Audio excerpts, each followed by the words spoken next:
YouTube. Welcome to my kitchen. We're still going through the whole quarantine thing, and as I mentioned in my last video, all that I have been doing is eating a lot. Since we're all trapped inside of our houses, it's really hard to stay on top of our game and not lose sight of ourselves.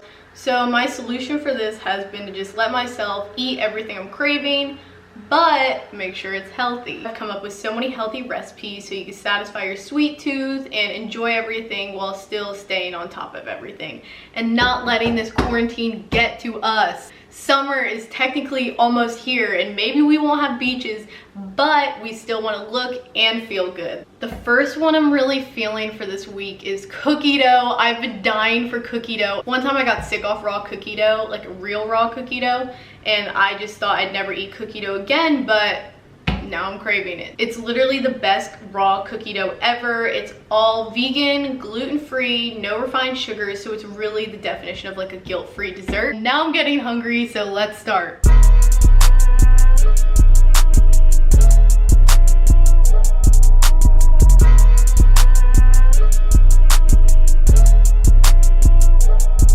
So the recipe itself is also super quick and easy.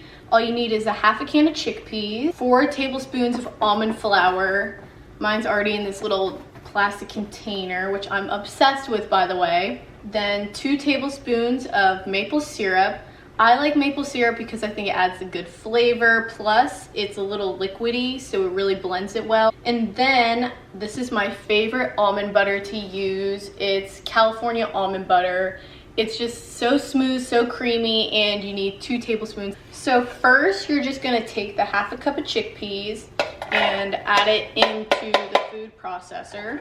And you're just gonna give these a quick blend by themselves because it just makes the whole process easier.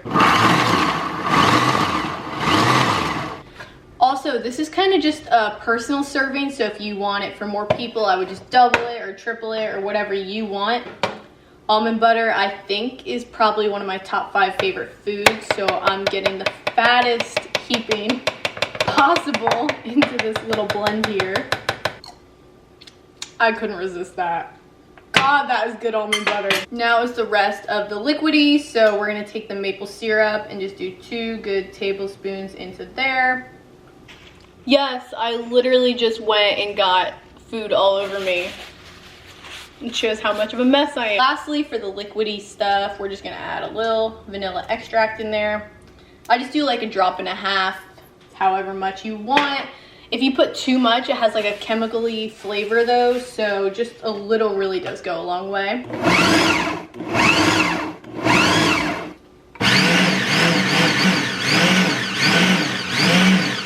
Oh my God. That is so smooth. It looks like it's almost like the same consistency as the almond butter, and that's why we're gonna add flour right now. Don't try that at home.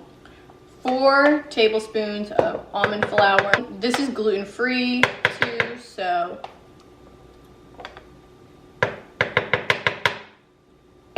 And this really binds it together and makes it a good dough consistency as opposed to really just straight creamy and liquidy. Oh, this is the best part because now it's almost time to eat.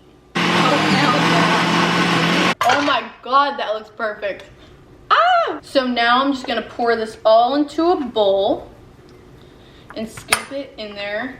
Slap this all in the bowl. It's so thick, like real raw cookie dough. Oh my God, this is the best consistency ever. So now is when I want to stir in the chocolate chips or cacao nibs or nuts, whatever you want to do, because if you put them in the food processor, it's going to just grind them up, and I want them to be all whole and thick and good. I like to sprinkle a lot in, as you can see, because like obviously the more the better. I'm just gonna stir that around so it's even, and that is it for the cookie dough. But I also like to have it kind of like a dip, which is different. So I use these little cassava flour tortillas, and I'll show you how I get those ready as like a dessert chip. What I do is I simply just defrost 2 of the cassava tortillas, and then I come in and sprinkle some cinnamon all around, because then it's just gonna have like more of a desserty vibe to it. I like it a lot. And toast them up for 5 minutes because that's how quick it takes. And you can really toast them however you like. I just stick them in here because it's convenient for me. And then right when they're out, let them cool for a second, then just break them up like chips. This is the final taste test. I have my stain on my shirt, I have my cookie dough, and I have my chip. That is so good. It's a new day, so that means more food. It is a known fact that 90% of people in quarantine have at least once attempted to make banana bread. If you haven't hit rock bottom yet, but that means it's coming. That being said, I decided to make some banana bread because I have hit rock bottom and I have a really good, healthy kind of alternative to good banana bread. The good thing about these recipes too is a lot of them have the same ingredients. It's really the same couple ingredients repeated with a couple extra ones depending on each recipe. First, you need 2 cups of almond flour, the same almond flour we used in the cookie dough. Then you're also gonna have 2 scoops of your favorite protein powder. I just use collagen protein. You could use vanilla plant protein, whey protein, whatever you like to use. Then again, like the cookie dough, we're gonna use some maple syrup, 3 tablespoons to be exact. I just use this regular organic maple syrup. This one's really important. It really makes or breaks the banana bread. So it's just a teaspoon of baking soda. Without this, it just won't be good. You're just gonna use 3 eggs. I just get regular organic brown eggs. Obviously you're gonna need these. It wouldn't be banana bread without it. You want them to be pretty ripe. These were the best ones I could find at the store. They have a little bruising, so I think they'll be good. We're just gonna have to work with them. Then lastly is really a preference. I like chocolate in my banana bread. So this is my favorite chocolate bar. I'm just gonna crush this up and kind of blend it in there. And then also I really like to put cinnamon in it. I think this is a necessity. If you don't like cinnamon, you obviously don't have to put it in. It's not gonna hit the same without it though, so put some cinnamon in it. So I am using 3 bananas. We're gonna start by putting all the wet, moist ingredients into the bowl. Now, before I add anything else, I'm gonna take this like mashed potato masher and kind of just mash them down. Getting a workout in here. So not only is it healthy, but you're burning calories just to eat them back.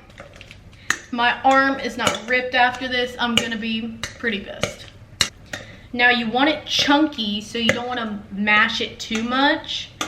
It's the best when it's really chunky and gooey, and I keep wanting to say moist, but I hate that because that word like freaks me out. But it's true, it's really good when it's moist. Look at that consistency. It's oozing all around in there. Oh, that looks good. Now we are going to add in our eggs. If I could get the damn thing of eggs open. I don't know if you guys have seen that lady on TikTok, the blonde mom that always talks really fast in her recipes. But the way she cracks an egg, I aspire to do, and I always botch it. So I'm not gonna try it on camera because I don't want to embarrass myself. Oh, I did not do it. I'm so glad you guys didn't see that. Wow, that would have been embarrassing. So like I said, 2 eggs, so there goes the second. That one was a lot better though. Now I just take a fork for this part and kind of mix it around because I think using a whisk is just too much. It's too big and it gets all the bananas stuck in it. Rolling the sleeves up because you know it's getting serious in here. Now we're gonna put in 3 tablespoons of maple syrup. 2 tablespoons. 3 tablespoons. Again, I'm just mixing up with the fork because there's no need for anything else. Just give it a quick little stir. Now we are on to the dry ingredients. We're gonna put those in a separate bowl because then we're gonna mix it all together. We do all the wet ingredients in one bowl and then we do all the dry in one bowl and then you combine it at the end. 2 scoops of protein powder. I have like one of these little protein scoopers. So when I say scoop, I just mean one of these. You kind of just have to eyeball it because I don't know how much this is. Most protein powders come with these little scoopers and I think they're all relatively the same size, so just eyeball it. I do want to flex my container really quick because this is my best purchase of all time. You hear that? I'm addicted to these. 2 cups of almond flour. I'm going to pour it kind of into the little cup thing. So there's 1 cup. Now I'm going to pour it in my bowl. And here's 2 cups. Again, I know I already said this, you don't have to add cinnamon, but it makes it good, so do it. There's no amount that's perfect, but I like a lot, so that's why I'm shaking this baby. Now I'm gonna get a different fork and kind of whisk this around. So There's no bumps or bubbles in here. I wish you guys could smell this, but when you make it, you'll be able to smell it yourself. It smells like fall. Oh my God, I wish it was fall. I miss cool weather. I miss not being locked in my house. I miss everything fall has to offer. And then last, but certainly not least for the dry ingredients, is the baking soda. You only need 1 teaspoon. A little goes a long way, but it's really important that you have this because it just won't come out. Now it has come time to pour this into the liquid ingredients. Now here's when I bring out the whisk. Whisk that baby up. Now this, what you see here, is the consistency you want. It's not too stiff and not too loose. The banana chunks are still in there. Chocolate bar goes in now. So like I said, I'm just taking half of the bar and I'm chopping it into little pieces. Now I just kind of smooth that around, flip it in there. I don't want to whisk it too much. I don't want to break it up more. Just want to make sure it's evenly blended, and oh my God, that looks perfect. Now I just used this little Pyrex glass pan and I'm going to spray it down. Whatever pan you have, you could use a dark coated pan, a Pyrex pan, whatever fits your banana bread.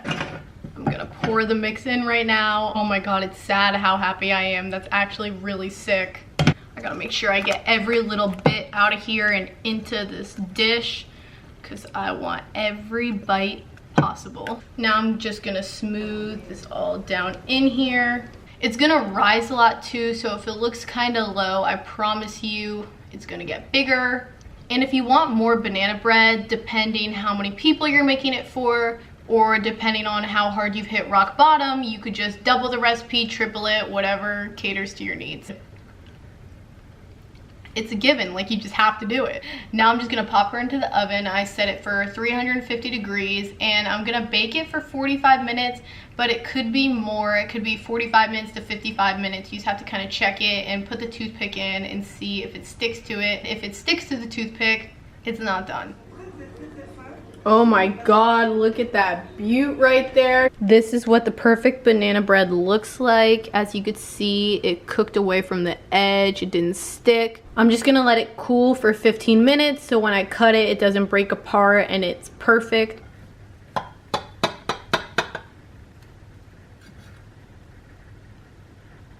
So it is officially time to try it.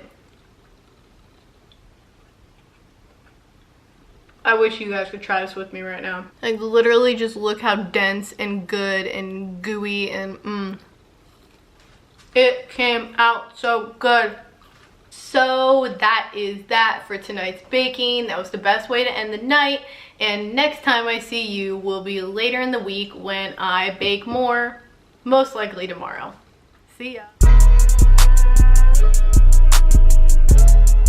So I just got back from a little run, which means that I deserve the right to some brownies, but not just any old brownies. We are going to make zucchini brownies. Whenever I say zucchini brownies to people, they always think I'm crazy or I'm disgusting, but I promise you they taste just as good as any old brownies, just a little bit healthier. The ingredients are really simple, just like the other recipes. You're gonna need an egg, some cocoa powder. I use cacao powder. It's basically like the same thing. Baking soda, just like the previous recipe, it makes all the difference. Some vanilla extract, my pride and joy almond butter, for the third time, maple syrup, and of course, zucchini. So like all the recipes, we're gonna do the wet ingredients in one bowl and then we're gonna do the dry ingredients in another. So let's start with the wet one. First things first, we're gonna crack our egg into the bowl. Ooh, I kind of did that good. Next, we're gonna put a cup of almond butter in there. Yes, I said a whole cup, but this is one of the main components of this recipe. As you saw, there is no flour whatsoever, so this is a grain-free dessert. Now I'm gonna spoon this out into the bowl. Oh my God, I want that all for myself. Now I'm gonna put a 1/4 cup of maple syrup, which is also equivalent to 4 tablespoons, which I find easier because you're just gonna really spoon it out anyways. There's 1, 2, 3, and 4. That was exact too. We're gonna do our drop of vanilla. So now we're just gonna blend this in the bowl as best as we can. Like get the egg, the almond butter, kind of the maple syrup stirred around. That's a pretty good. We're almost where we want it. So now I'm gonna put this off to the side for now. We're gonna work on the dry ingredients. So for the cocoa powder, cacao powder, whatever you're using, it's gonna be a 1/4 cup. So we pour it in our bowl. Ooh, that smells so good. The only other dry ingredient that goes into the mix is baking soda, but we wanna make sure it's evenly spread throughout the cocoa powder. Perfect. Now I just whisk this around with a fork and we put this back to the side. Now here's the part I know you've all been curious about and looking forward to is the zucchini. You're gonna shred it in there so it really helps combine all the ingredients. It's not just big chunks of zucchini in your brownies because that's when it'd be gross. So you want 1.5 cups of shredded zucchini. So normally you would just shred it into the measuring cup just to make sure it's exactly 1.5 cups, but I've made these so many times, so I know how much.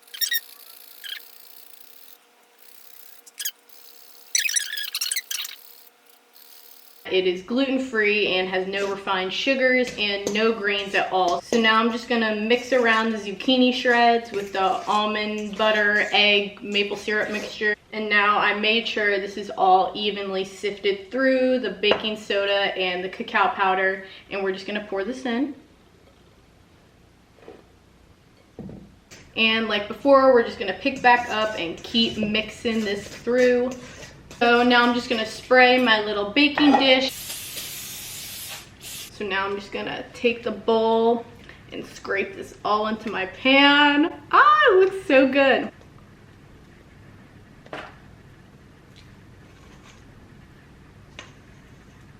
All that in there. Because of the baking soda, it will rise a little bit, so don't be concerned if it looks a little low in your dish. That's good.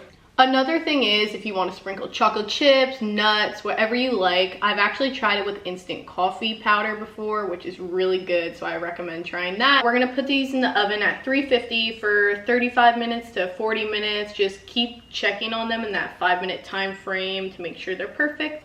Be back soon. So my brownies are officially out of the oven. I let them cool for 15 minutes and they look beautiful. Look so thick and good. That's good. Thank you for watching my little healthy quarantine cooking video. I hope this helps get you through all the madness going on. Make sure you like the video, subscribe, and stay tuned for next Sunday.